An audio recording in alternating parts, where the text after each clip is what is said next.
Name some of the people that can be a real challenge in your life, and I'll tell you about a thorn in my side. Mother-in-law couldn't or wouldn't hold her tongue, but they'd always ended up crying when her feelings got hurt. But what about all the people that she had been destroying for so many years? Oh, this is classic boundary-setting family meltdown. 5 times my mother-in-law crossed the line, and the 5 times my spouse shut it down. When I married into my spouse's family, I knew my mother-in-law Darlene had opinions. What I didn't realize was that she believed those opinions were legally binding.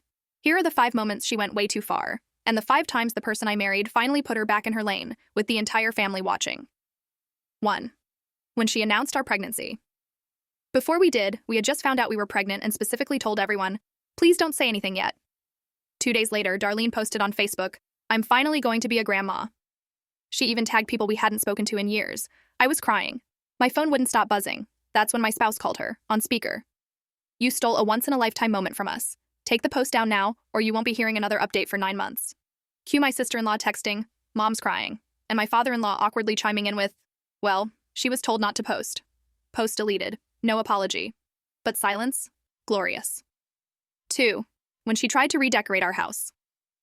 While we were at work, Darlene used the spare key to drop off something. What she actually did was remove our living room furniture, replace it with her old floral couch, and leave a note that said, this looks more welcoming. You'll thank me later. My spouse didn't even sit down. They called her and said, you have 24 hours to put everything back exactly how it was, or that key is gone forever. My brother-in-law tried to defend her. She was just helping. My spouse shot back, breaking into our home isn't help. It's trespassing. Key revoked. Brother-in-law suddenly very quiet. 3.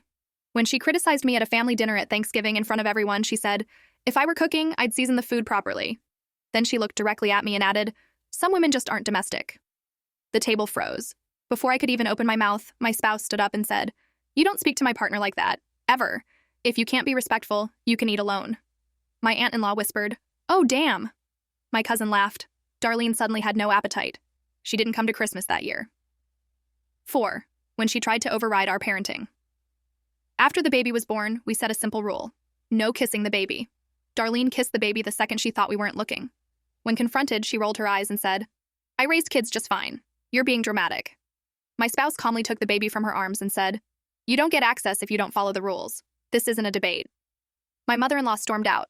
My father-in-law stayed behind and quietly said, she's been doing this to everyone for years. 3-week timeout. Rules followed after that. 5. When she tried to turn the family against me. The final straw came when we found out she'd been telling relatives I was controlling, and that my spouse was miserable since marrying me. That's when my spouse sent a group text to the entire family. I chose my partner. Any lies or disrespect toward them are lies and disrespect toward me. If you believe my mother's version, feel free to step back from our lives. Mic drop. Suddenly the cousins were apologizing. The aunt stopped calling Darlene first, and for the first time, she had no audience. The aftermath. My mother-in-law still has opinions, but now she keeps them inside her head, where they belong. And the person I married? They prove something important. When you marry someone, you don't just choose them. You choose to protect them. And that honestly changed everything. As my relatives say, you gonna learn today. And she did.